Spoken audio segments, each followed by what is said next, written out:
Ada yang kita sorang tu. Sebabnya kalau kita baca dalam tafsir mana-mana yang ditulis kalau kita sebut ada tu lah. Ada tu arahnya. Sedangkan ada ni banyak.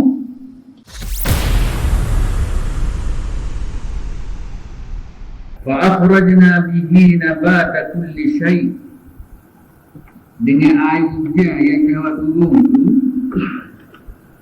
Tuhan menumbuhkan macam-macam tumbuhan. Macam-macam tumbuhan. Kisah hujan tu kita dapat lihat tanah dapat menumbuhkan bermacam-macam tumbuhan yang kita pun semua tumbuhan tak kenal. Saja berapa jenis tu. Tertanya kat caku tu kan.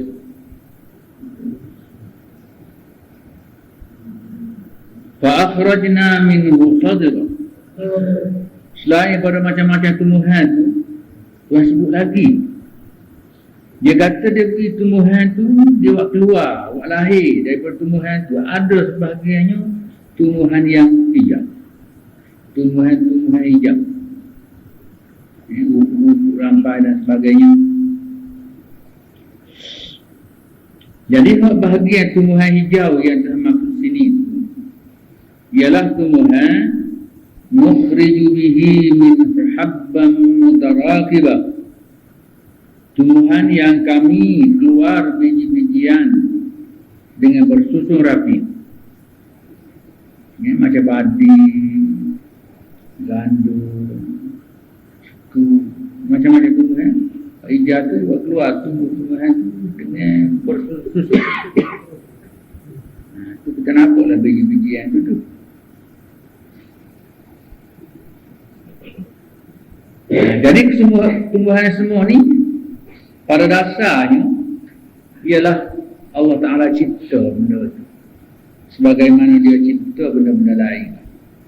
Jadi benda tu tak ada daripada aslinya lain daripada Allah yang asli. Jadi keaslian Allah telah dapat melahirkan macam-macam tumbuhan. Wa minan nakhli min tal'iha qinwanun daniyah. Jadi di tempat dia tu tak adalah pokok yang paling masyhur dan juga yang paling besar. Perananya ialah pokok tamak. Dengan sebab tu dia akan sebut juga tamak tu. Sedangkan sini tak ada tamak. Orang buat makan bulan puasa je. Tamak-tamak ni. Orang beli makan gitulah, tidak kata makan mengenyam tu. Jadi di sananya tamak ni bukan makanan yang mengenyang.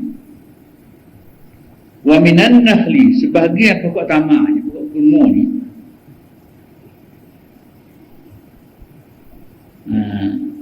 Min tal'iha qinwanun daniyah, iaitu mayangnya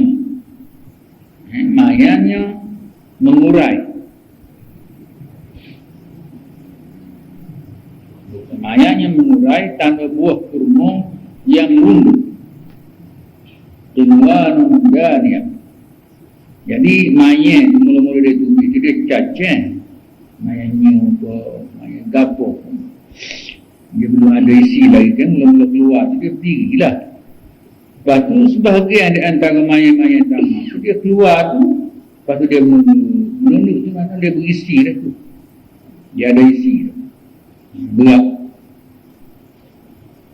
Jadi begitulah juga kalau pokok padi tu. Jadi kalau buah dia berdiri tu, macam tak boleh nak makan dah tu. Kalau buah turut tu ada isi. Wa jannatin min a'nabin. Selain daripada itu lagi, kami jadikan kebun anggur. Kebun anggur, taman-taman daripada pokok anggur. Jadi kita cuma di sini boleh dengar ada anggur ni. Tapi di tempat dia tu merupakan kebun. Dia menjadi sumber rezeki daripada anggur. والزيتون والرمان مشتبها وغير متشابه. Selain pada anggur, zaitun dan delima. Zaitun, jadi kita tak rasa makan zaitun ni, tidak menjadi makannya kita. Jaga sana tu sahur zaitun. Lagi masuk tahu sedap kan tu. Dan delima, lima kita ada. Ada yang serupa, ada yang tidak. Rupa tu mungkin kita dapati lebih kurang, tapi rasa tu dia tak sama. Zaitun, anggur, delima, rupa juga tu. Sebab itulah kurma tu kalau kita makan tu ada kurma, ada kelemahan. Kelemahan tu adalah rasa lagu lain di antara pokok-pokok. Pokok sini sudahlah, nyoh belaka. Tapi nyoh kecil, buah kecil je. Seria tu. Nyoh wangi. Nyoh pandai. Jadi dia daripada nyoh je. Tapi macam-macam nyoh tu pun tidak satu jenis. Rasa dia, mungkin khasiatnya pun berbeza.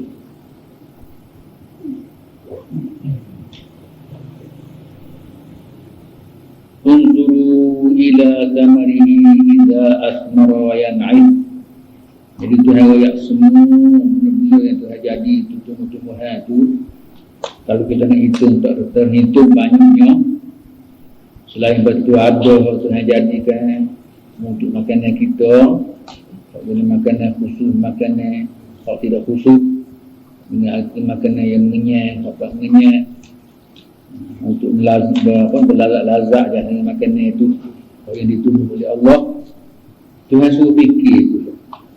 Tuhan kata unzuru ila thamari. Hendaklah kamu perhati, lihat kepada buah-buah. Renung tengok. Bila buah tu macam-macam tu, kita kena perhatikan apa tu. Idza asmara, bila dia buah, wa yan'im, dan masak, semua tu sistem buah lagu dulu, muda, tua, masak. Jadi semua tu kita tak ada apa-apa tu. Sedangkan yang memberi sebenarnya Allah tu lah. Dia berlaku daripada tumbuhnya sehingga sampai masuknya buah tu. Dan buah tu kita dapat rasa, kita dapat nikmati. Itu semua tu daripada Allah berlaku. Tuhan suruh tengok unzuru ila thamarihi idza asmara wa yan'im. Tengoklah apa semua buah-buah yang jadi itu yang kita dulu nikmati itu, bila dia buah hingga sampai masuk. Inna fi dzalikum la ayatin liqaumin yu'minun. Hal ini semua ni inna fi dzalikum, terhadap semua perkara-perkara tadi, tumbuh-tumbuhan semua ada tu kita dapat tengok. Tuhan kata semua tu tanda-tanda kekuasaan Allah buat orang-orang yang mahu beriman. Orang yakin dengan Allah, dia pada situ je. Jadi kalau tengok situ, mana kita tak ada apa-apa. Bila Allah Ta'ala tersembunyi dia benda tu kita tanam, kita usaha, tapi kita tak boleh makan. Kalau makan, lulus saja. Biasa kalau buat padi tu, waktu piti dia lalu, kalau kemudian juga tulikan balut kering, tak ada apa. Biasa je. Semua kat tanah lain, tanah, hari masa sampai mesti dia habis. Tak ada kita nak menguruskan juga. Nak makan pun tak boleh. Itu kerjaan Tuhan yang berlaku untuk kita. Cuma kita boleh berusaha dan berikhtiar mengikut sunnah yang Allah Ta'ala beri, yang tetap di sini. Pada tu je. Setelah kita berusaha, berikhtiar, berdoalah kita kepada Allah supaya kalau kita buat tu berjaya selamat. Dengan sebab boleh kita makan. Jadi itu Tuhan sebut tu dari sudut tumbuhan itu pokok-pokok. Sebab asal hidup manusia ni memang dia gantung pada pokok. Kalau lain tu sambil lain dah. Kalau gila, kalau apa tu, kalau nombor 2, nombor 3 dah berlaku. Nombor 1 makan. Kalau makan tak ada, kalau kereta baru banyak, buat apa? Tak ada guna berlaku, kata kereta tak ada guna berlaku tu, bila dah tak ada. Nasi tu yang paling mahal sekali.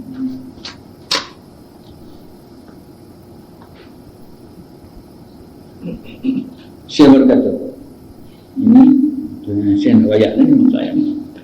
Syekh berkata, maksud ayat ini hanya maksud ayat ini bahawa hanya satu air, air hujan aja.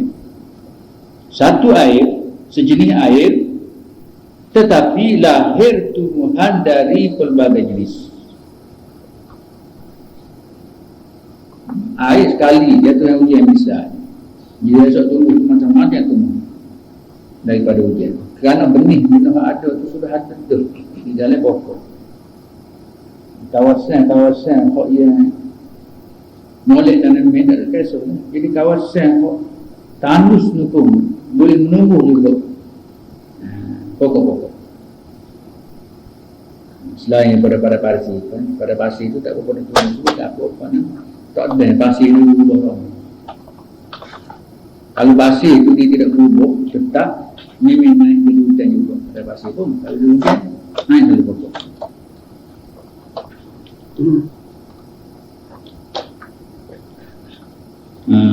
Selain daripada pelbagai jenis itu, warna dan rasa di dalam satu umur. Kawasan tu, waktu umur dekat tanah itu, dekat tanah sama gelap dah. Jadi warna buah, rasa buah. Demikianlah kamu wajib menyatukan semua anak jenis kamu. Jenis manusia. Wajib kamu menyatukan semua anak jenis kamu, kerana kamu berasal dari yang satu, yang berasal daripada Adam. Kalau kira asal ciptaan manusianya Adam lah. Jadi kita nampak sini ada ni seorang ni. Kalau ada ni kita seorang dah ni. Ada lama kita satu. Cuma kita tahu satu ni. Orang tahu ni pada satu banyak. Min nafsin wahidah dalam Quran yang kedua kan ada juga. Tapi mengikut sebahagian ulama dia kata bukan ada nafsin wahidah tu nafsul kulliyah. Nafsul kulliyah imam enam bagi manusia. Jadi manusia mana-mana hari kalau dia tu manusia maka lahir daripada nafsul kulli itu kan. Sebab kita rupa manusia walau macam mana sekalipun berubah tak serupa tak sama, tapi dari sifat manusia serupa. Sifat dia serupa dan tu yang jadi pula saiz manusia tu serupa ya saya, tak ada beza. Nampak kecil, nampak besar, itu potongnya je. Saiz dia serupa ya betul, tak ada beza.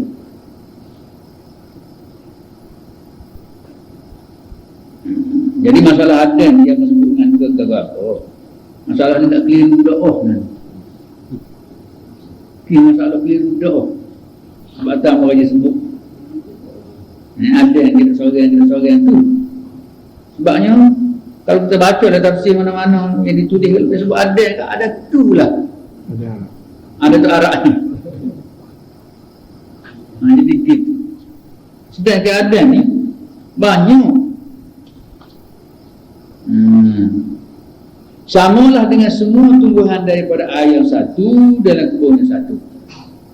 Kena banding. Jadi kalau satu kawasan pertanian Tuhan turunkan air, maka tumbuh dalam kawasan itu macam-macam pokok tumbuhan. Sedangkan air hujan satu je baru berakhirnya. Cuma oleh kerana benih yang ada dalam itu bermacam-macam benda benih itu, maka lahirlah mengikut keadaan benih itu. Tapi manusia ni satu daripada sudut nauniyah dia Tetapi dari sudut jenis spesies dia tu, jenis tu berbeza-beza sikit. Ada hitam, ada putih, ada kuning, ada hijau. Hijau ada ke tak ada? Tak ada bagi hijau dia. Jadi macam-macam warna tak ada manusia.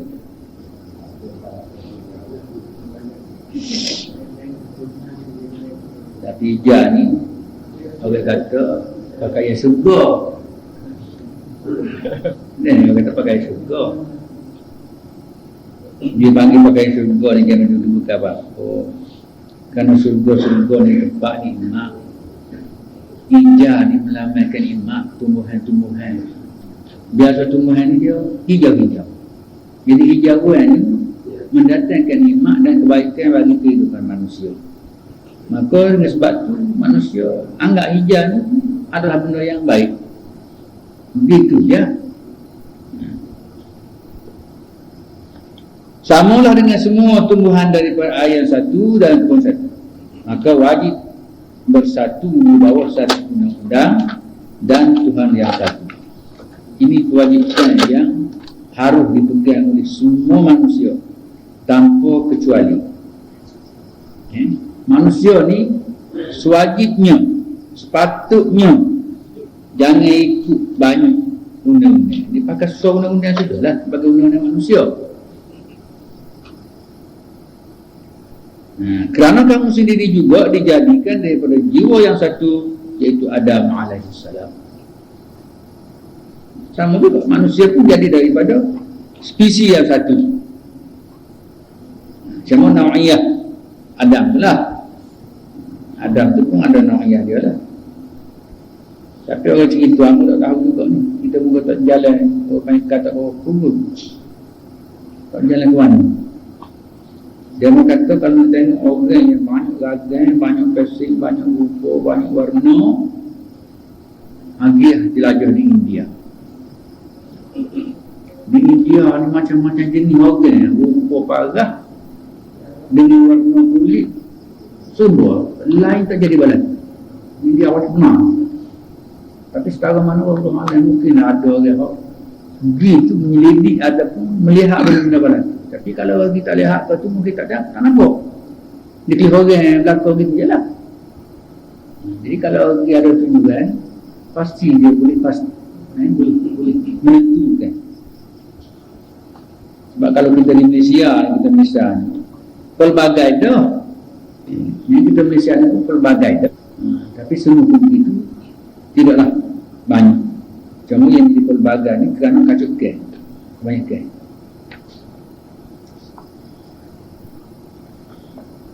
Jadi begitulah hal sepatutnya. Walau macam mana sekalipun, kerana Allah tak nak jadi juga begitu. Nak jadi satu, mengikut satu nuna tak nak jadi. Itu yang jadi kan di dalam masyarakat manusia ni berkelikuh. Wala yazaluna mukhtalifin. Manusia ni apabila-bila pun duduk berkelikuh. Sini tu berkelikuh ke sini. Tu ayat tu antara adik-beradik balas sama-sama. Dia budak pak tua balas lah adik-beradik dia. Nak tulah kok tulah. Tapi balas tak berhenti.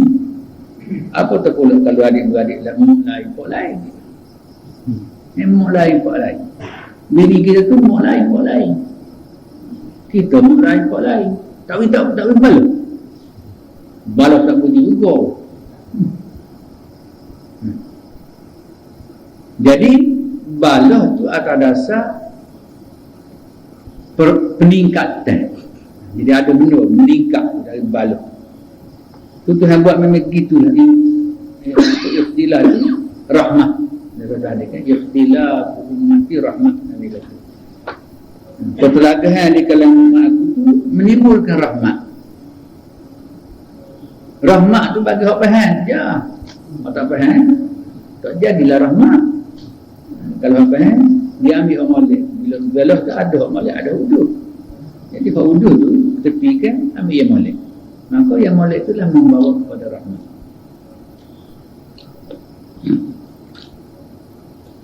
Kenapa kamu berpecah dalam undang-undang ketuhanan, sedangkan kamu daripada yang satu.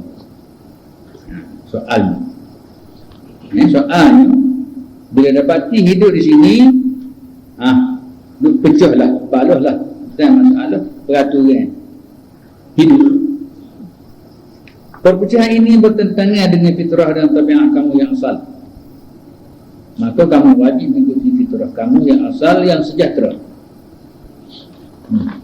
Jadi asalnya manusia ni dia kasih kepada manusia. Asalnya.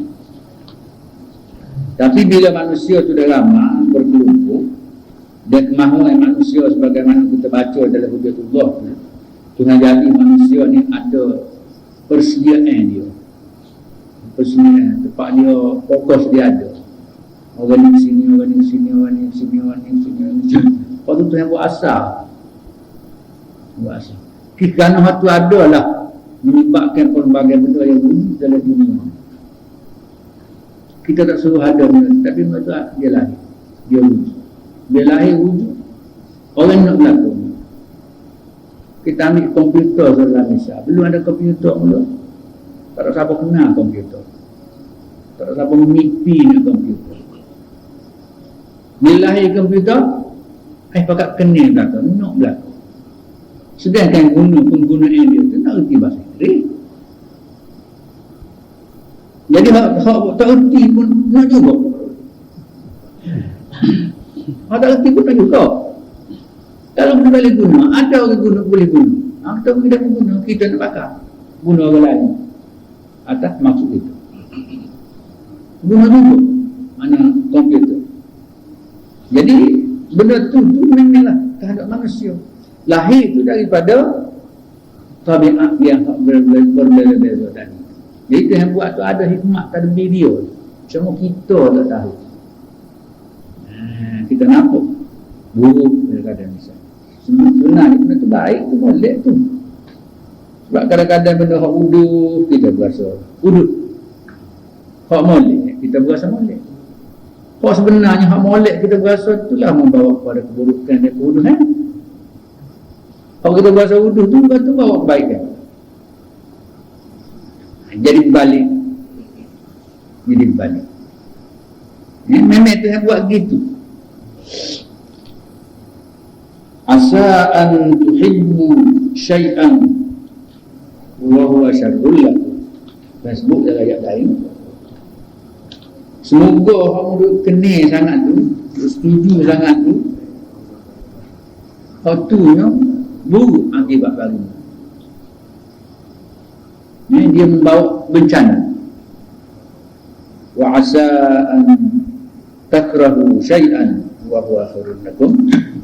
Semoga orang yang benci itu, itulah membawa kebajikan kepadamu. Dengan sebab itu Allah memberi arahan sebagai hukum, sebagai peraturan kepada manusia. Nak royak kalau kita tak tahu, itu dia tahu. Tapi dia royak kita tersinggung. Pasal tak berlaku dengan kanan kita. Dengan sebab itu dia kata wallahu ya'lamul mufsida minal muslim. Allah tahu hak mana boleh bawa kebaikan dulu dan hak mana boleh bawa keburukan dulu. Jadi dua-dua tak ada berlaku baik dulu. Jadi Tuhan menganjur kita buat begini misal. Tak berlaku dengan kita. Tak berlaku. Dia memang tabi'i manusia tu dia suka bercangguh. Jadi tidak peliklah kita kata kalau sama sendiri cangguh pun, sedangkan dengan Allah pun manusia dia bercangguh. Dia bercangguh dengan manusia pun, dengan Allah pun. Syekh berkata,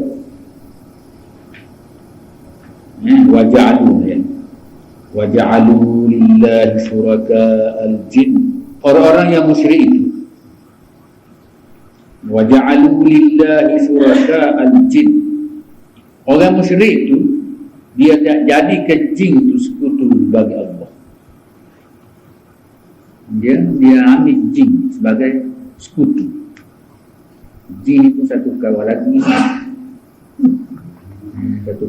ni. Sebab biasa jin ni tak atulah. pada umumnya tinggi ni hati. Dia musik, dia kena macam-macam. Dia ganggu orang, tidur tak boleh dah. Semua mau ni. Ini kita jin. Tapi bila sebut dalam Quran jin ni, orang sebenarnya bukan hati. Jin orang. Lagu mana pula jin orang? Dia ni sejenis manusia juga. Cuma dia kaum jin. Kaum jin. Jadi kaum jin ni kita boleh cerita dalam kita tak kenal kalau jumpa pun. Sebab mungkin kan spesies jin ni, orang golongan jin ni telah bercampur serap dalam masyarakat yang kita pun tak boleh kenal. Dia bila campur dengan agama, mana kita boleh tahu dia suruh kita belakang tu. Ni dia orang juga. Ni kau orang kita, rumah tangga, mereka, gapo semua serupa kita belakang tu. Tapi dia tu kalau lah Cina, kita boleh kenal dia ada hukum ni. Tertentu lah, ni Cina nak komen ni. Mana boleh ada. Ini rupa India ni. Tapi jin ni rupa lagu mana tak tahu. Jadi mungkinlah dalam masyarakat Arab tu agak rupa dia lebih kurang Arab lah. Kalau kita di Malaysia ni, jin kita agak asli lah. Kalau di Malaysia kita agak asli. Jadi agak asli bukan sejenis. Banyak jenis. Banyak jenis agak asli ni pun. Tapi setengah-setengah agak asli tu dah meresap masuk dalam masyarakat. Dia jadi orang Melayu juga tu. Jadi jumpa tu kita tak kenal. Dia agak asli. Kalau jumpa orang berkeriting tu, pengutuan tu dia ada lagi. Tak mungkin orang ni akan habis dah ni. Akan habis dah. Sebab Kuala Lumpur ni dia duduk rumah teres dah. Belum batu tu. Kita duduk masih rumah kayu, dia rumah batu dah. Jadi jin tu. Ini masalah jin ni.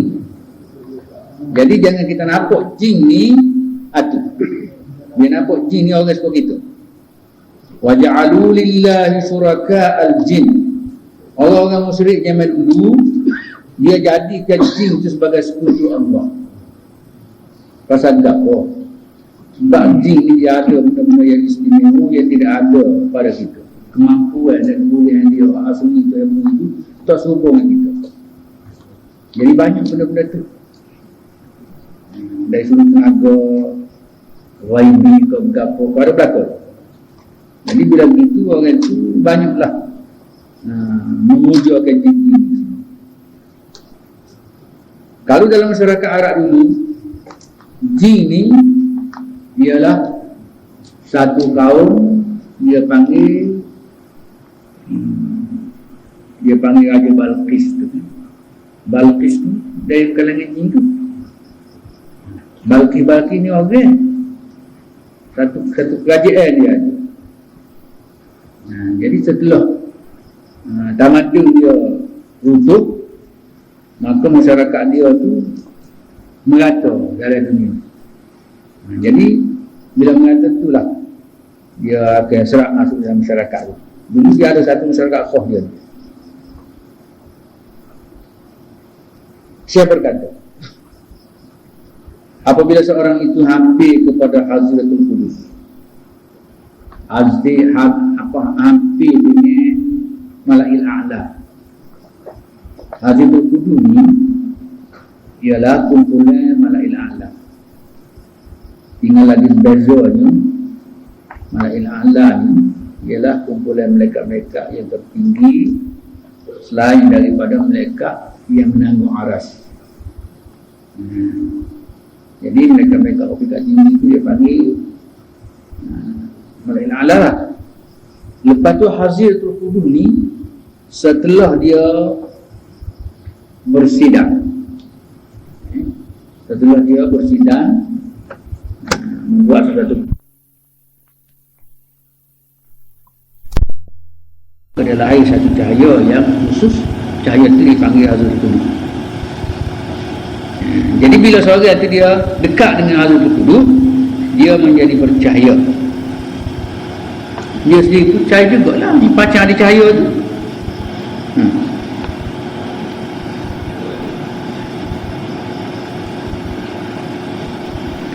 Dan itulah malaikat.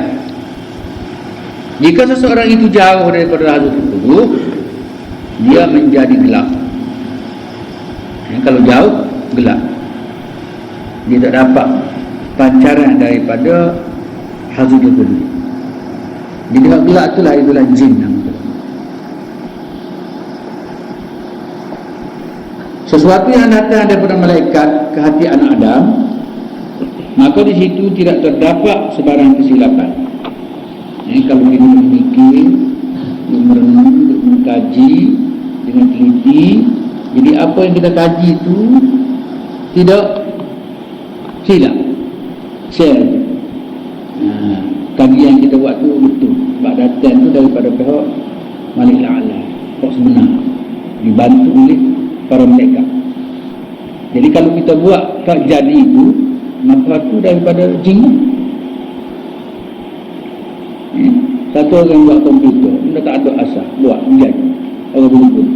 Itu adalah dibantu dan disokong oleh malaikat suruh pada hari itu. Sekalipun kita nampak benda, benda begitu ya, tapi benda tu pasti masuk kerjasama dan sokongnya daripada pihak Hazrat dan mereka, para malaikat semua.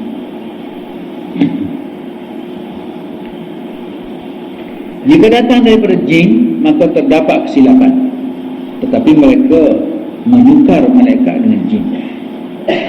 Orang zaman dulu lah, dia tukar malaikat dengan jin. Sebab malaikat agak jauh sikit, dan nak berdamping dengan dia tu tidak semudah berdamping dengan jin. Wa ja'alu lillahi syuraka al-jin wa khalaqahum. Padahal dia yang menciptakannya, Allah menciptakan jin. Wa kharaqu lahu banina wa banatin bighairi ilm.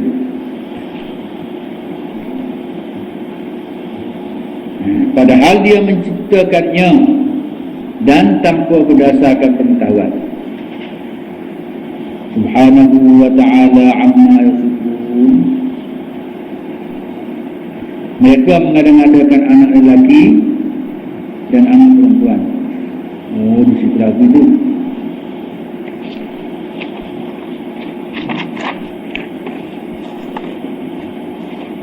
Wa ja'alu lillahi syuraka al-jin. Musyrik itu menjadikan jin itu sekutu Allah. Wa khalaqahum, padahal ia yang menciptakannya. Allah menciptakan jin. Wa kharaqu lahu banina wa banatin bighairi ilmi.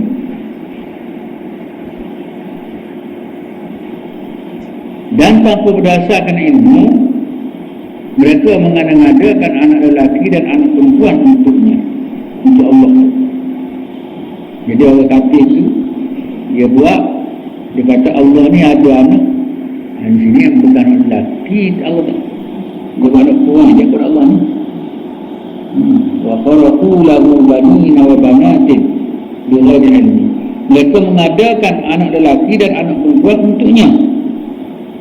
Jadi Allah tak ada anak lelaki. Malaikat tu anak kira Allah. Anak lelaki Allah siapa? Siapa anak lelaki Allah?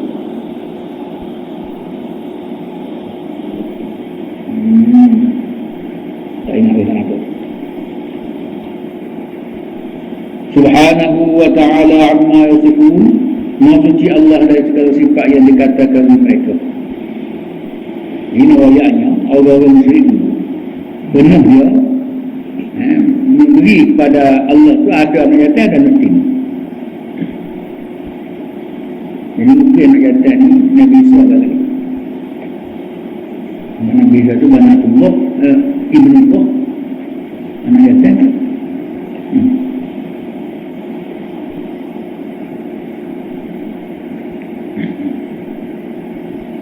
Badi'as samawati wal ardh. Dialah, mana Allah juga yang yang menjelmakan langit dan bumi. Badiah. Tidak. Mengadakan sesuatu bukan daripada sesuatu. Itu indah.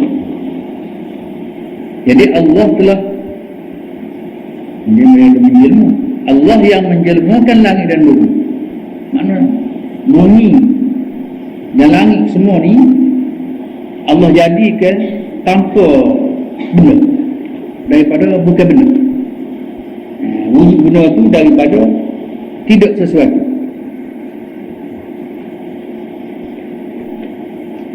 Anna yakunu lahu walad, bagaimana pula dia boleh mempunyai anak sedangkan anak ni dia buat tak ada daripada apa tu.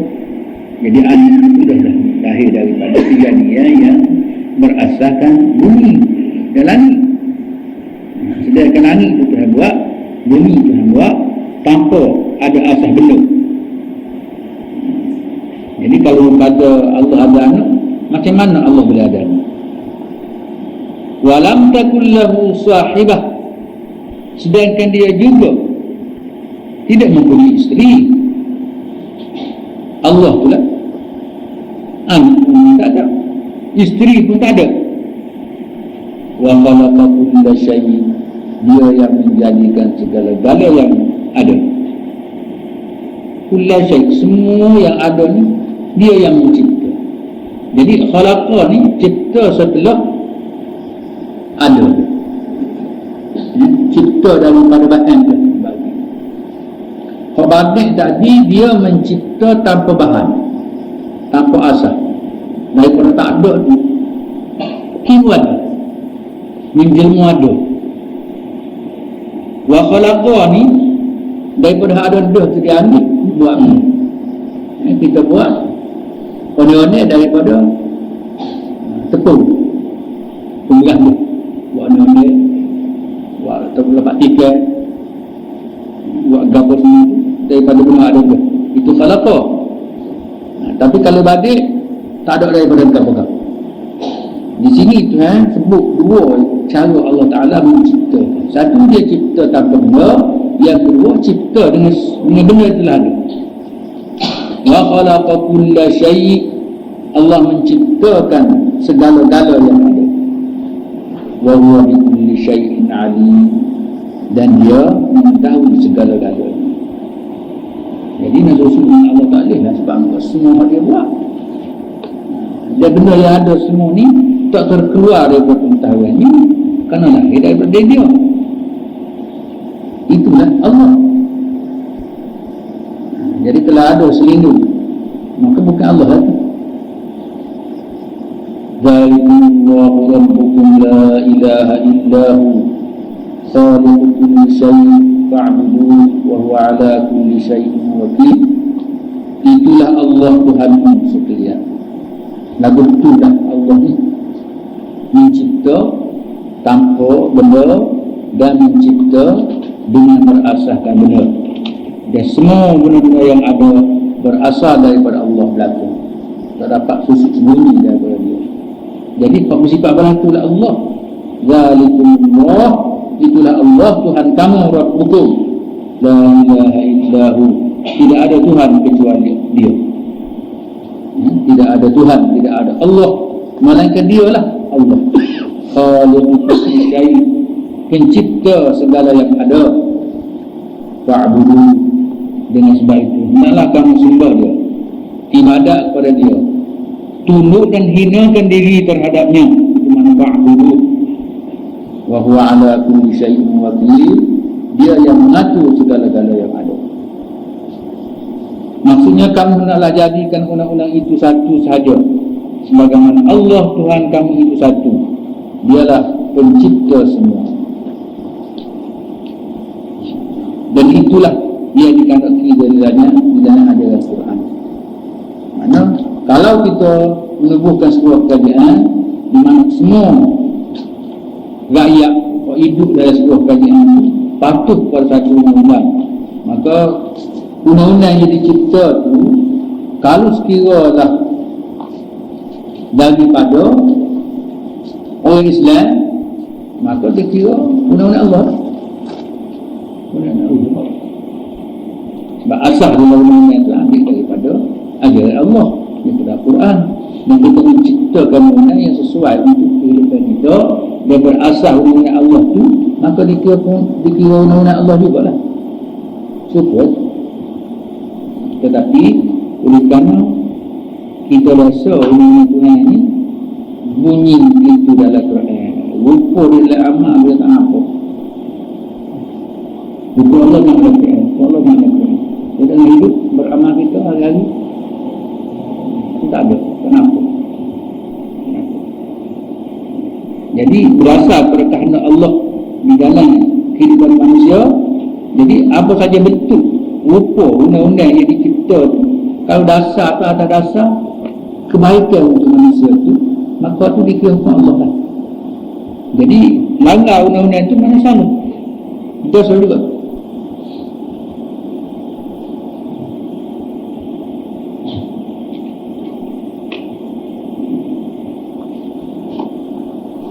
Dialah pencipta semuanya.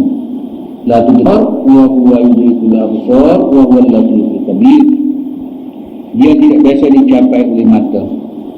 Jadi mata-mata kita ni, yang boleh tengok ni, Allah tak ada.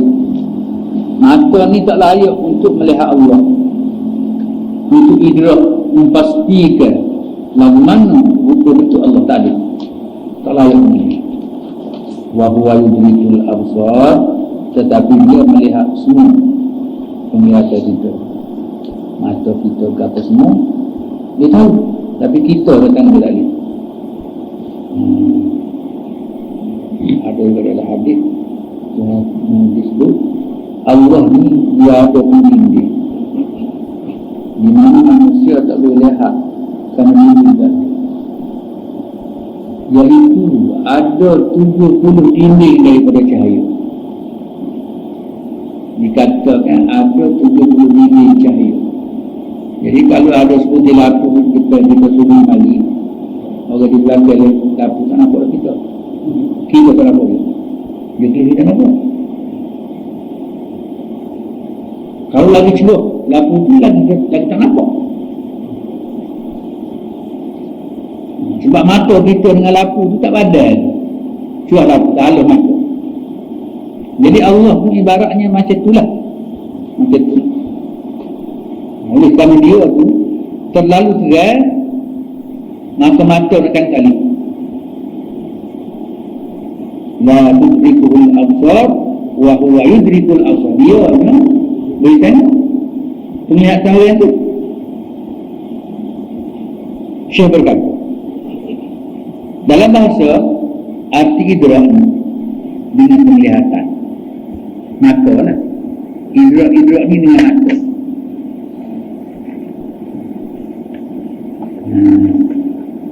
Dengan penglihatan ialah melihat dengan mata secara menyeluruh. Itu dia panggil idrak.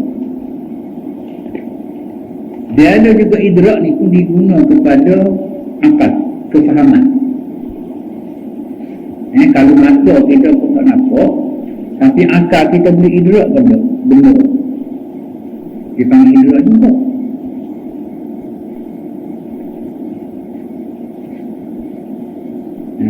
Dan ini tidak mungkin.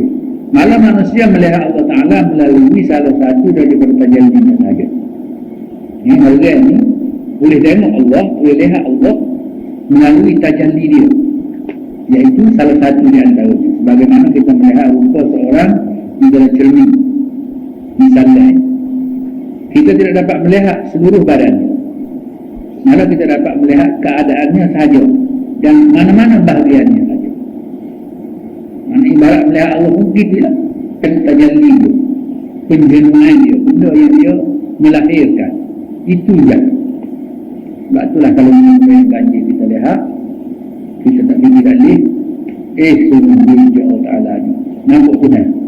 Kerana maknanya kita tertib doa. Bukan kita tertib doa tu sudah tentu lah ba'udin nabi apa yang buat dah tu. Wa kuan lakum kabir, dia yang maha halus dan maha mengetahui. Tapi maha halus. Lutfi dan latif. Ini di antara sifat Allah. Al-Latif, Al-Khabir. Lagu mana halus ni? Jadi tak kerti pun sebenarnya wayak dalam bahasa Melayu. Tak ada. Latif ni dia kata lembut, halus. Ini istawa berapa lembut ni? Istawa sutra mungkin lembut lagi. Istawa agak-agak betul mungkin lembut lagi. Latif dia, sifat latif dia. Jadi biasanya kalau ada sifat latif ni, dari sudut dua dia, percakapan dia tidak kelas, cakap berlalu, berlembut dan sebagainya. Itu al-latif dia kan. Jadi latif ni satu di antara sifat Allah, dan sifat tu sifat mubalawah dia kan. Mubalawah, terlalu lembut. Dan cakap lembut saja tak latif. Kok khabir suka juga mengatakan dia tahu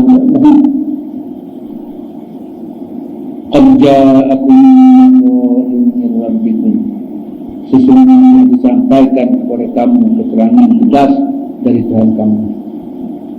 Basair, qad ja'akum basairun min rabbikum, telah datang kepada kamu keterangan-keterangan yang tegas dari Tuhan kamu. Maksud istilah basair ialah Al-Quran. Maksud istilah basair ialah Al-Quran Azim. Jadi dalam Quran ni dia banyak basair, basirah, la tudrikul absar. Syekh berkata Sulaiman Al-Fawri, Sulaiman Al-Fawri datang menuju haji. Agaknya orang India ni, sebab Syekhul Tafsir orang India. Kemudian beliau mati di laut dalam perjalanan pulang ke India, naik kapal zaman dulu, mati di laut. Jadi dia kebun laut ni. Semoga Allah rahmatkan dia dan mengampuninya. Itu doa daripada Syekh. Jadi mungkin ada kesilapan ataupun kesalahan yang dia laku dalam pandangan Syekh. Sebab itu Syekh berdoa semoga Allah rahmat dia dan ampuni dia di atas kesilapan. Beliau adalah seorang ulama besar dan pengarang. Sebagai ulama lagi, pengarang lagi. Beliau menulis sejarah dalam bahasa Urdu berjudul Rahmatan lil Alamin. Itu judul buku Rahmatan lil Alamin, dan juga jilid. Tiada sebuah pun kitab berbahasa Arab setanding dengan kitab ini. Beliau menulis di bawah setiap sirah dengan bahasa yang takkid, artinya pastinya benar-benar bahasa itu. Beliau menulis dalam kitab itu bahawa Nabi Muhammad SAW memahami Taurat dan Injil seluruhnya. Dia solusi. Dia kata Nabi Muhammad ni bukan sekat Quran. Ya, kita Taurat, kita Injil dia faham. Kerana baginda menyertai jamaah halful fudul, iaitu baginda pasti mendengar Taurat daripada mereka. Baginda memahami Taurat tanpa menjejaskan Al-Quran sedikit pun. Kerana dalam Taurat dan Injil terdapat banyak perkara khurafat. Dalam Taurat, dalam Injil banyak perkara khurafat. Khurafat ni bukan takut. Khurafat ni pentafsiran uraian daripada ulama-ulama dia atas maksud Taurat dan Injil. Jadi khurafat ni sama juga dalam Quran pun. Yang kita bahasa Taurat tak ada dalam khurafat, dalam Quran tak ada kok. Dia tidak tafsir banyak juga khurafat. Khurafat tu bukan Quran. Ulama tulis menerangkan maksud Quran kepada orang yang tak faham Quran. Jadi itu yang tulis tu nak menerangkan maksud Quran tu. Sedangkan benda yang dia tulis tu benar kabut. Nabi perkara baik Dia betul. Maka tiada siapa pun di kalangan Yahudi dan Nasara yang dapat membezakan antara yang batil dan yang benar dengan kita itu. Juga sebagaimana Nabi diri dia tahu selalu apa mana palsu, apa mana yang tidak palsu. Jadi orang yang tahqiq, orang yang dapat memastikan betul-betul. Jadi orang ni zaman Nabi itu Nabi lah. Kalau zaman bukan Nabi dia panggil muhaqqiqin.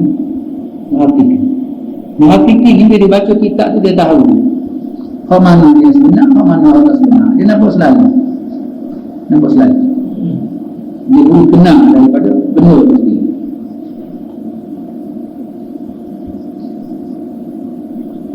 Sesiapa yang mahu memastikan dalam membaca Taurat dan Injil, maksud baca sendiri lah. Dia baca sendiri, banyak baca cerita tu kalau jadi yang benar pada. Tapi orang dia sendiri tu nak pasti orang benar tahu tadi apa keseluruhan ini diterima ada dia tolak semua. Sebab agama itu orang Kristian itu orang Yahudi itu tidak bakal kita dia. Sebab dia sendiri itu juga sudah betul. Jadi nak belajar mana satu mana betul, mana tak betul tadi, maka dia tahu semua. Jadi kalau kita tahu Quran tak bangkam, pada tak betul tadi. Yang Quran tak betul, nak tahu tak tahu. Yang mana boleh apa? Ingatlah. Kemudian Nabi SAW mampu membezakan antara yang betul dan yang salah dalam Taurat dan Injil. Dasar kepada dengan Al-Quran. Jadi Al-Quran lagi, Quran lah muhaiminan alaih. Dia menjadi saksi kebenaran kita-kita. Jadi apa yang disebut dalam Quran sama dengan disebut dalam Taurat atau dalam Injil, maka itulah yang sebenarnya. Tapi kalau dalam Quran sebut dalam Taurat ada atau dalam Taurat dia sebut dalam Quran ada, maka itu palsu. Ini bukan yang sebenar.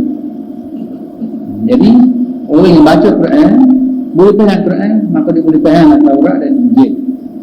Mana yang betul, mana yang salah. Sedangkan tidak terdapat seorang pun Yahudi yang mengetahuinya. Sekarang di manakah boleh didapati sebuah kitab yang standar dengan Al-Quran? Sama ada di kalangan Nasara, Yahudi, Hindu dan umat lain dan ahli agama dunia sejak zaman awal sehingga sekarang. Tak ada, Nabi dan tak ada. Jadi kalaulah jadi tubuh satu pertubuhan antara ahli-ahli agama, sudah pasti Quran duduk depan. Sebab Quran itu menjadi kayu ukur dan semua kita ilahi dan tidak suci yang juga berhubungan dunia. Pengukur yang utamanya Quran. Itu je. Jadi kalau lah bertentangan dengan Quran, itu sudah pun menanda tak betul. Sama tu juga kalau kita ukur hadis sahih atau sahih, boleh bakar. Kalau tak bercanggah dengan Quran itu, ya Allah.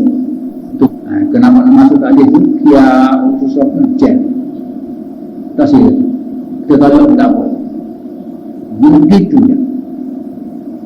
Jadi kalau Islam itu yang diukur, kalau kita pandang itu pada itu, so yang Quran je. Syekh berkata, inilah kitab Quran yang memberi rahmat kepada seluruh dunia, rahmatan lil alamin. Syekh berkata lagi, dahulu orang-orang Yahudi mengajar Taurat kepada penduduk Madinah dari kabilah Aus dan Khazraj, tetapi mereka tidak dapat mengambil faedah sedikit pun daripada pengajaran itu. Dia mengajar tu Taurat tu, tapi orang itu nak pakar, nak pergi tak boleh. Apabila Nabi SAW begitu dan mengajar mereka dapat mengambil faedah daripada pengajaran yang diajar oleh Nabi.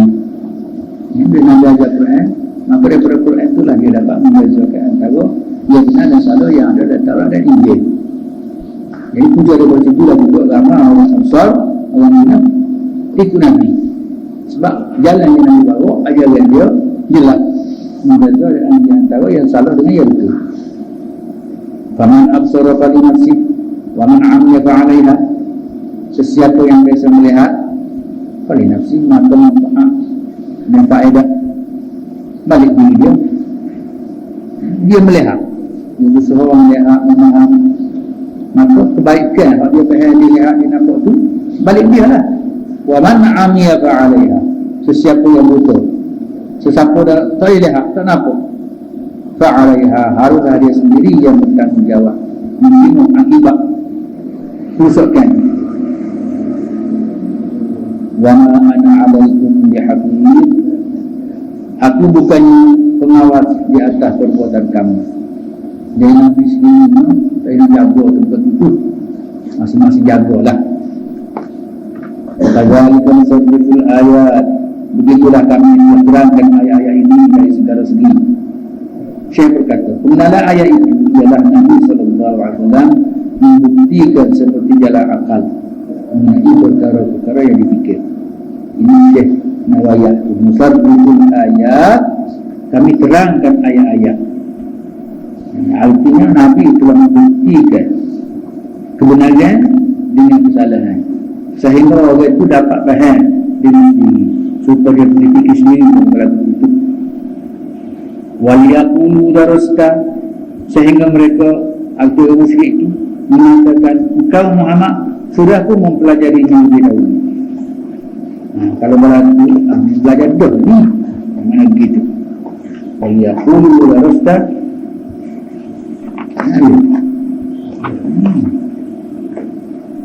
habis dia kata ayat 105, tak habis lagi ayat tu. Waliyaqulu darasta, tak boleh lagi ekor.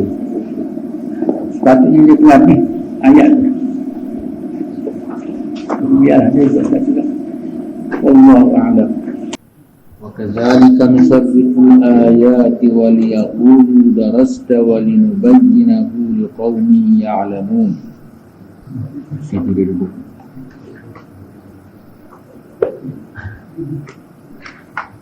Jadi ayat ini bersambung dengan ayat pemelipah lagi ni. Tuhan sebut, kata dia, wa kadzalika nusarriful ayat, begitulah kami telah terangkan ayat-ayat ini dari segala segi. Jadi Syekh berkata, pengenalan ayat itu ialah Nabi SAW membuktikan seperti jalan akal mengenai perkara-perkara yang dipikir. Artinya kenyataan daripada Nabi itu menepati dengan akal yang mereka fikirkan. Waliyaqulu darasta, sehingga mereka mengatakan, darasta, sudah pun mempelajarinya lebih dahulu. Jadi benda tu orang belajar dah, orang tahu mana begitu.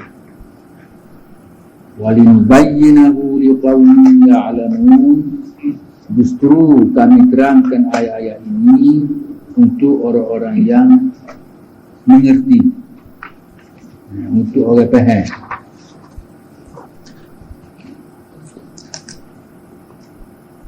Ayat 5 masuk ayat 6 nya, wattabi' ma uhiya ilaika min rabbik la ilaha illahu wa a'rid 'anil musyrikin. Ayat 100 Tuhan berfirman, ittabi' ma uhiya ilaika min rabbik, ikutlah, dijunjungi kepada Nabi SAW. Jadi Nabi sendiri pun supaya baginda ikutlah Muhammad apa yang telah diwahyukan kepadamu dari Tuhan. Ma uhiya ilaika min rabbik. Jadi ikut wahyu ni dan kita pasti ikut Nabi. Jadi ikut Nabi ni ikut wahyu. La ilaha illahu, tiada Tuhan kecuali dia. Allah ni, Tuhan ni sebenarnya tak ada. Dia yang sebenar Tuhan, Allah. Jadi kalau hal lain tu majazi je lah. Kalau kata Tuhan pun, Tuhan semuanya Allah. Wa a'rid 'anil musyrikin, Janganlah engkau endahkan orang-orang yang musyrik itu. Itu satu cara lah dia orang musyrik itu. Jadi sudah pun diterangkan berhubung dengan syirik. Ya, hujatullah pun ada sebut dalam ini. Jadi kalau orang musyrik itu ditegur, dia mau tidak pakai, biar dia, atau sudah jauh dia.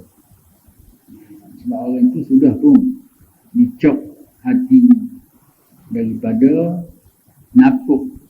menampakkan kebenaran.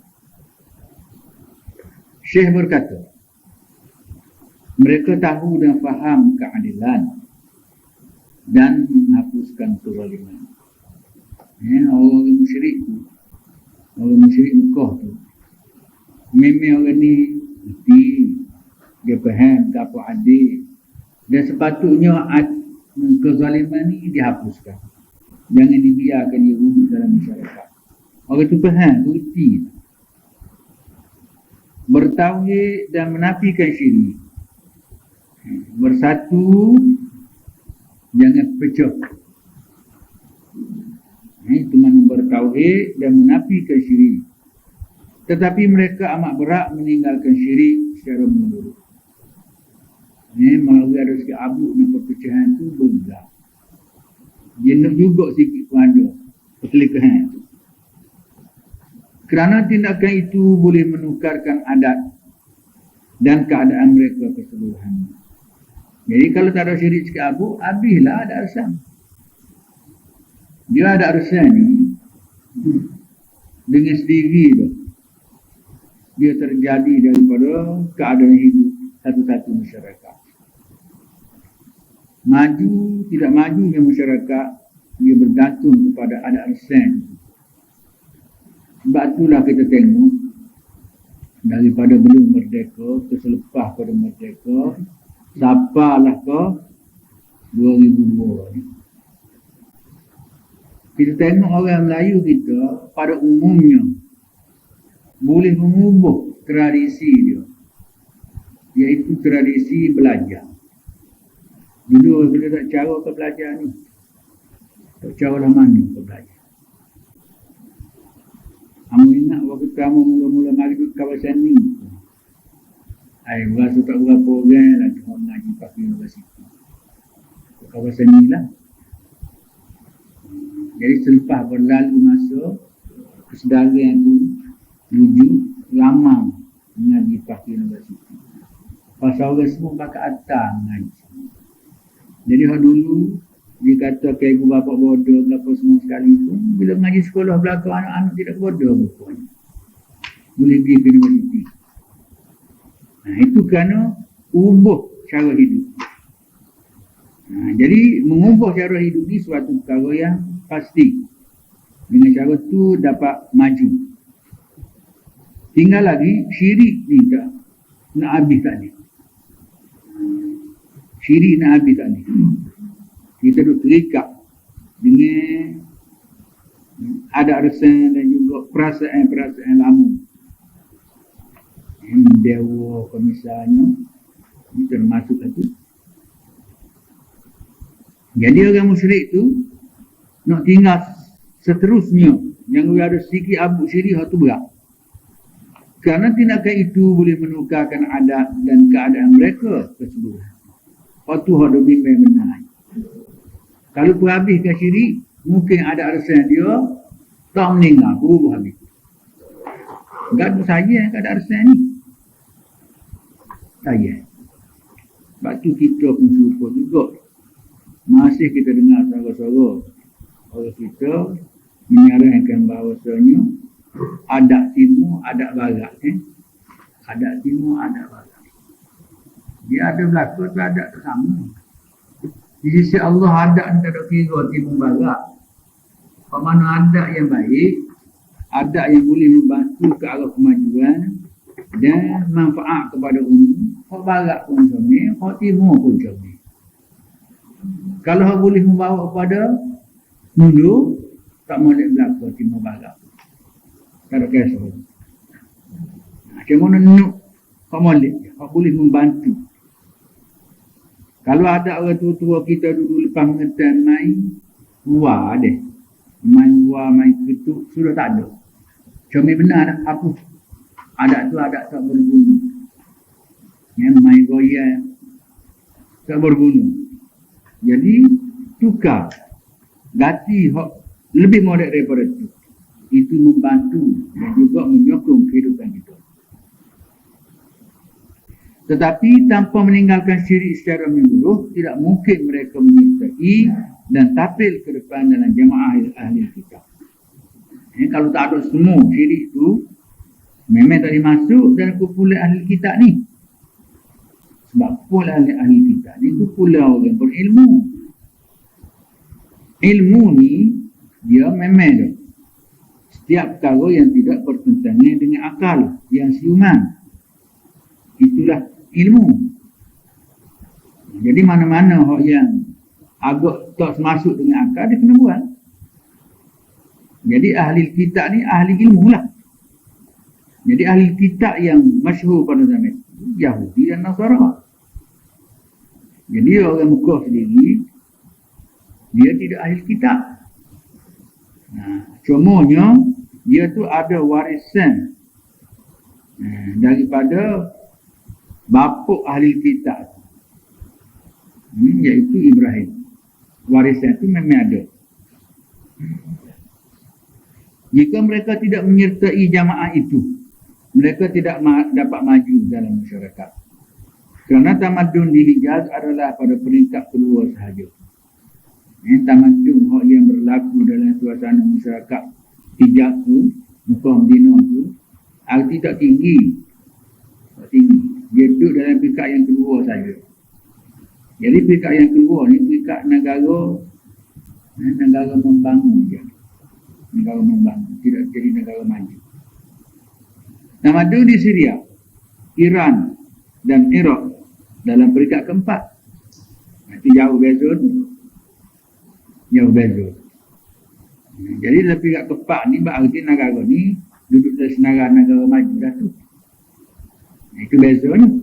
Jadi waktu tu Mekah ni, Hijaz ni kena sangat lagi lah tamadun.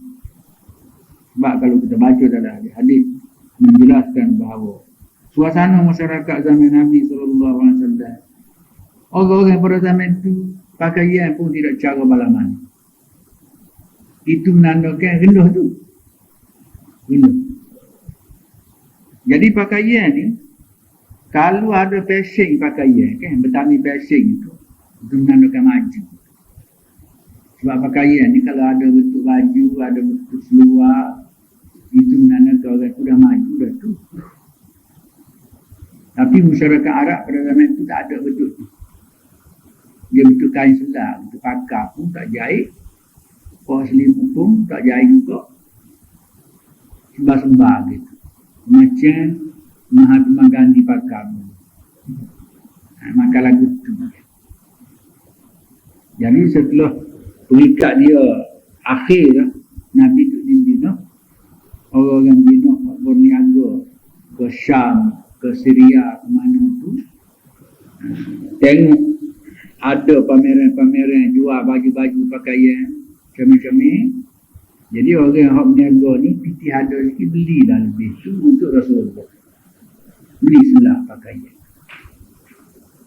Jadi pakaian tu pakaian merah, suit merah. Jadi beli hadiah ke Rasulullah. Jadi kalau dah itu banyak hadiah Nabi pakai, Nabi tak pakai banyak. Ada tak pakai pun cori-cori bunga-bunga kan. Hadiah Nabi tak pakai. Dibalik. Tapi waktu Nabi pakai lah. Pasal dia cuma warna saja merah. Dan sahabat kata tak pernah lagi dia tengok orang yang paling lawa daripada Rasulullah ni dengan pakaian tu. Jadi pakaian tu pakaian jubah tu lah. Jadi jubah tu pada asal bukan pakaian Arab tu, pakaian orang lain sebut sakap. Arab tak ada duk jubah-jubah. Tak ada. Pakai ikut-ikut gitu je. Jadi bila lah keadaan negara tu dia berniaga kau maju, jadi pak molek pak lain dia ambil pakai lah, bunuh lah. Mana budaya masyarakat lain-lain itu masuk dalam masyarakat Arab sudah. Menjadi budaya Arab. Akhirnya pakai jubah tu Arab. Padahal dia Arab. Arab dia pakai jubah asal. Serupa juga hak kelubung tu tak nampak dengan. Tak nampak pakai jalan kan. Tak ada dalam masyarakat Arab tu tak ada. Ada zaman Kedia. Zaman Nabi mati lama tu. Baru ada kot. Tapi semua tu pakai tudung belakang tak wayak. Dia wayak orang Arab tu. Asli dia. Kalau balas tutupkanlah turun ayat supaya isteri-isteri Nabi menutup kepala. Bapak nak turun ayat tu bapak. Turun ayat tu tidak nak tutup kepala. Jadi kalau seorang isteri Nabi tutup kepala orang lain, lain mana? Setara bini tu kenali tak tutup kepala, bini tu kenali tak tutup kepala, apa bini orang lain? Tu kenali tu orang ahli pada orang lain, tak tutup kepala bini dia. Macam mana kita fikir? Jadi setara bini Nabi pun Tuhan suruh tutup kepala.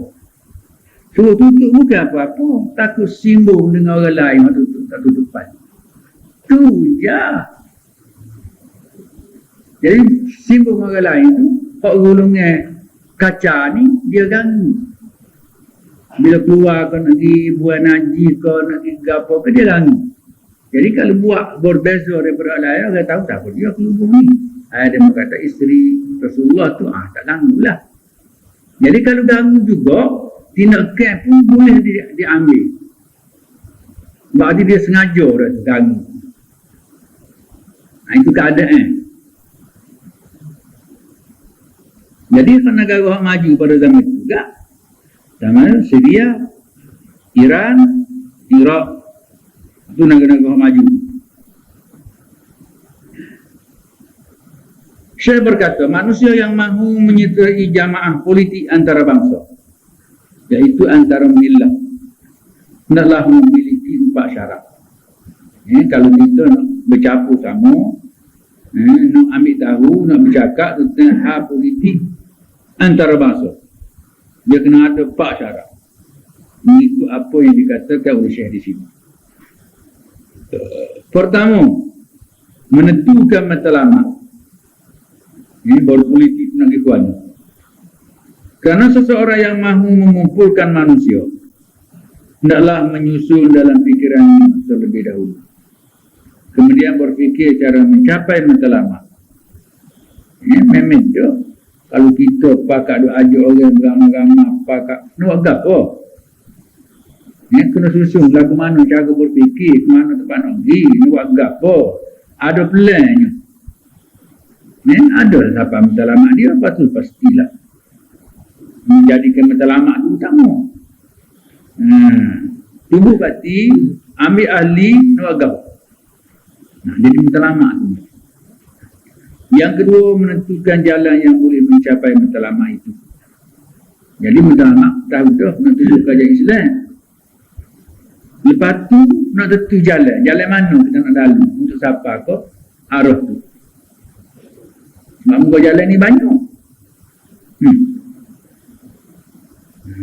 Jalan ni pun susah juga. Dengan sebab tu dalam Islam, penjaga Quran, dia tak sendiri ada semangat fanatik. Semangat fanatik. Bila ada semangat fanatik, tak boleh bergabung, tak boleh pakat dengan siapa-siapa. Kalau tak ada semangat fanatik, waktu bolehlah tak ada asal. Sebab kita nak cari serupa belakang dengan kita, memang tak serupa.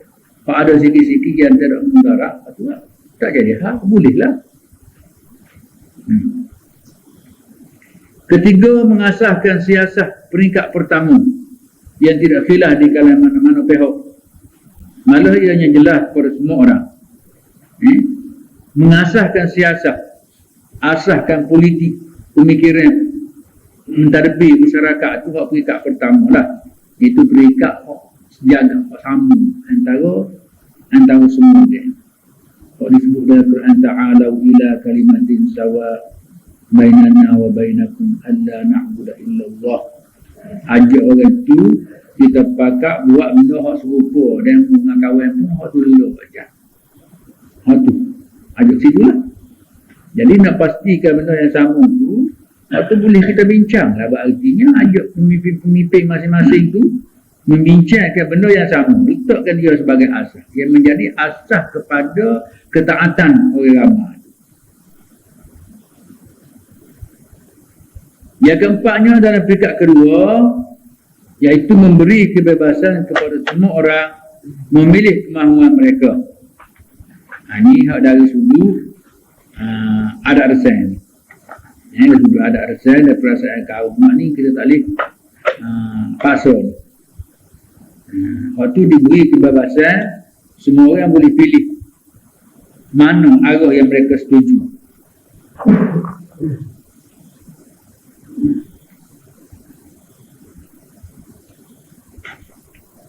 Maksud peringkat pertama di dalam Quran yang agung, yang tidak mungkin terdapat perbezaan bagi semua orang, ialah tauhid. Tauhid bersatu. Tauhid ini bersatu. Bukan tauhid nak raya Allah Ta'ala satu. Jadi kalau Allah satu tu, waktu memedah tu. Kemudian naknya bersatu di bawah Allah yang satu.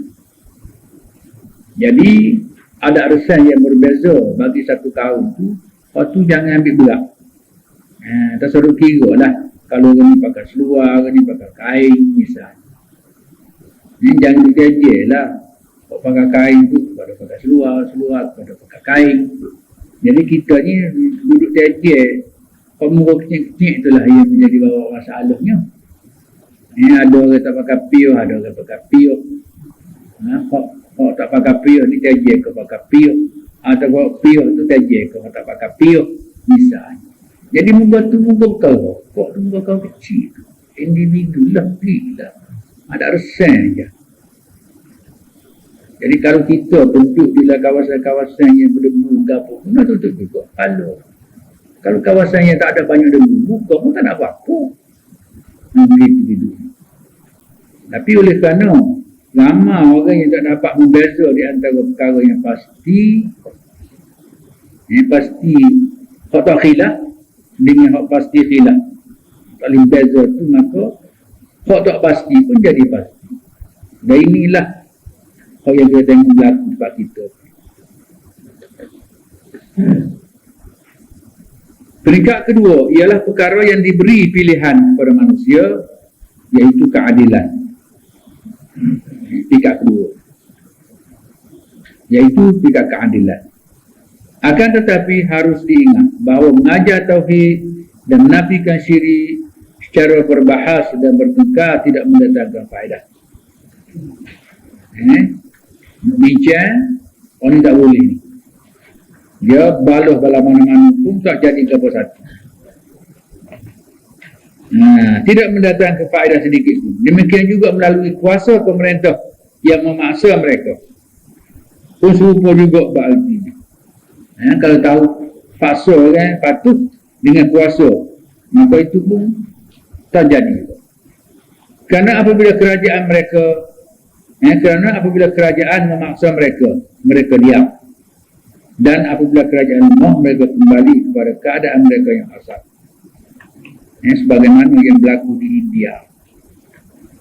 Sewaktu kerajaan-kerajaan Islam menggeta di India sana sini, boleh dikata orang Hindu semua tu terpaksa tunduk. Tunduk, mahu tak mahu pun tunduk. Beratus tahun tunduk. Beratus tahun tunduk. Tunduk memang tidak lawan lah. Tapi bila mari zaman kerajaan Islam dah agak lemah, maka orang tunduk tadi mula bangun, gagak, mula berotak. Dan masing-masing tuduh kerajaan sana sini. Dan Islam pun bermulalah dengan lemah. Akhirnya jatuh. Jadi berartinya orang ikut dengan kerana paksa tak lekar juga. Mereka kembali kepadaan mereka yang asal. Itulah sebabnya kami tidak sehaluan dengan jalan ulama kalam. Jadi jalan ulama kalam ni jalan paksa. Suruh orang buat lagu dia tu berlaku. Jadi di antara betul paksanya ialah menuduh dan menghukum orang. Tak serupa dengan dia, salah, kupu, murtad, macam-macam. Malah kami berpegang dengan jalan ahli sufi, di mana kita dapat memberi kepahaman maksud syirik dan tauhid. Itu jalan sufi. Kemudian mereka tinggalkan mereka itu bersendirian. Setelah kita beri dia faham gapo arti syirik, gapo arti tauhid. Dia faham, tinggal dia ikut dia lah. Dia faham. Ini lebih baik. Tambahan pula syirik di kalangan orang ramai juga datang daripada ahli sufi yang jahil. Iaitu orang-orang jahil yang gerak berbohong. Sufi juga. Sufi ni senang dia panggil sufiyah. Orang yang bersifat meniru orang tasawuf dengan pakaiannya, dengan fashionnya, dengan gaponya. Sedangkan ilmu dia tak ada. Dia bukan orang sufi. Sufi ni hukama, orang yang bijaksana, orang yang selalu berfikir dan membuat kajian. Itu orang sufi. Jadi kalau orang sufi baca kitab gitu ya, orang tu bukan sufi tu, dia tak ada fikir dia. Dia ikut apa yang ditulis di dalam kitab. Jadi sufi tu sufi jahil tu. Imam Ghazali pesan, jangan sabak dengan sufi yang jahil. Juga orang fuqaha jahil. Tausi berlaku. Fuqaha jahil ni artinya dia boleh wayak segala hukum fiqh sebagaimana dalam kitab, tapi dia sendiri tidak faham. Apa yang ada tu tak faham. Jadi mungkin kalau berbeza dengan apa yang dia faham tu, maka dia akan hukum orang lain lah. Ini masalah. Jadi kalau fuqaha tidak jahil, artinya dia tengok orang kata tu, apakah dia kata tu termasuk di dalam dibenar, dalam kebenaran, di dalam syarah atau begitu. Jadi kalau masuk dalam kebenaran itu, terpulanglah dia nak pakai tu pun pakai, pakai kawan pun pakai. Bagaimana Imam Syafi'i kan? Dia kata, kok dia ni, jalan dia ni, dia tidak paksa orang ambil lah, pakailah dia ni. Selagi tidak bertentangan dengan apa yang dibawa oleh Rasulullah. Kalau bercanggah, lepas ke dinding dia. Dia suka huk dia. Jadi menunjukkan bahawa dia tidak memaksa. Jadi orang memaksa ni pegang aku ni betul. Orang lain tak betul. Situ. Jadi orang hidup mati pun berpegang dengan apa yang dia kata. Jadi orang betul yang dia dalam pula. Jadi syirik pula sekali lagi. Dengan syaitan langsung, orang akan syirik dengan dia. Dengan arti, orang pakai apa yang dia kata, walau tak faham. Itu termasuk dari syirik. Syirik di kalangan fuqaha ialah syirik yang menjadikan kezaliman. Itu keadilan.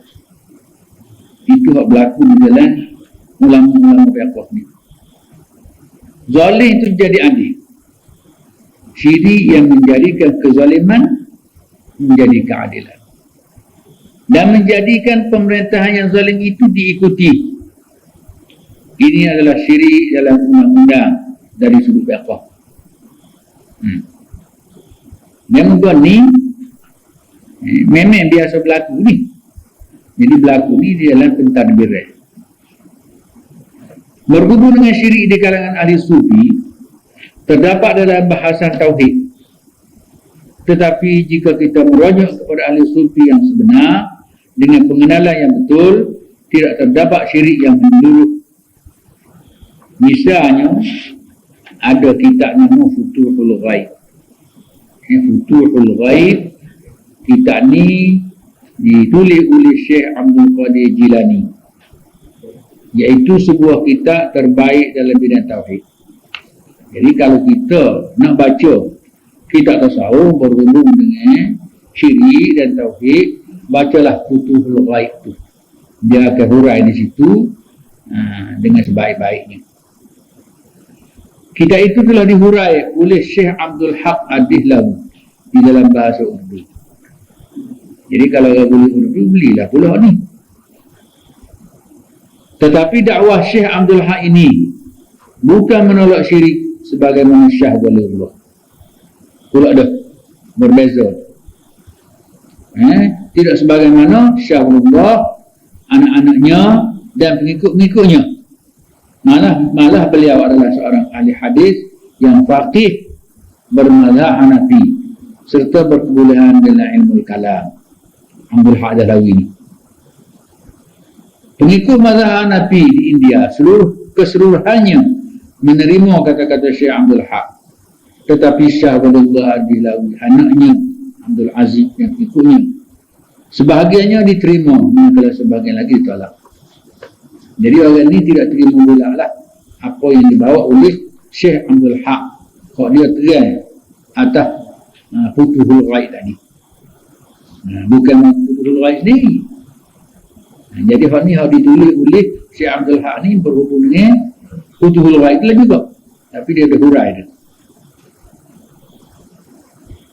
Apabila kita diajar kepada orang India, apabila kita ajar kepada orang India kitab Syekh Abdul Qadir Jilani bersama ulasannya oleh Syekh Abdul Haq, keseluruhannya mereka menerima.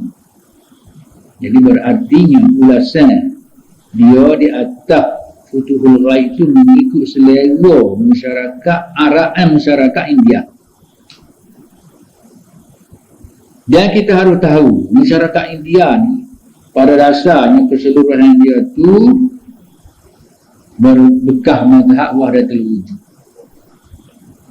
Dia orang Hindu pada asalnya. Jadi ajaran Hindu itu walau macam mana pun masih menebal dalam suasana masyarakat dia. Kemudian kita batalkan ahli tarekat yang salah keseluruhannya di India itu. Mereka menisbahkan diri mereka kepada Syekh Abdul Qadir Jilani. Jadi ramai ni ahli-ahli tarekat yang dia kata dia belajar ilmu dia ni ambil daripada jalan yang dibawa oleh Syekh Abdul Qadir Jilani. Sebab jalan Syekh Abdul Qadir Jilani ni jalan muhakkik ni. Jalan muhakkik. Syekh Qadir Jilani, Muinuddin Chisti, apa lagi tu, Naqsyabandi tu. Dia tiga ni merupakan orang yang muhakkik di dalam bidang tasawuf. Dia orang ni ada tarekat ni. Jadi tarekat ni dicipta oleh orang itu sendirilah. Sedangkan di sisi mereka terdapat banyak perkara batil dan syirik. Ni, hak ni sebuah ni. Hak yang mengaku dia tu dari keturunannya Syekh Qadir Jilani ni. Dalam dia tu banyak tu, syirik pun ada, hak batil pun ada. Walaupun Syekh Abdul Qadir Jilani seorang sufi yang faqih dalam mazhab Syafi'i dan Hanbali, Ibn Taymiyah menerima ilmu dua perantaraan sahaja. Ni dia ambil ilmu sufi ni mengikut jalan Syekh Qadir Jilani ni perantaraan dua perantaraan sahaja, tidak banyak lagi. Ini Ibn Taymiyah ni. Jadi Ibn Taymiyah ni menjadi tokoh utama bagi Wahhabi, orang mazhab Wahhabi, atau kita kata orang Arab Mekah lah. Arab Mekah. Jadi Arab pun tidak sama tu, Arab Mekah ke, Arab Iraq ke, Arab Syria ke, sama tu. Ibn Taymiyah ni tokoh kepada Arab Saudi. Syekh berkata, dahulu seorang Arab datang mengerja haji. Kemudian beliau berbincang denganku tasawuf dan tarekat. Aku menjawab bahawa matlamat semua tarekat untuk memperbaiki tasawuf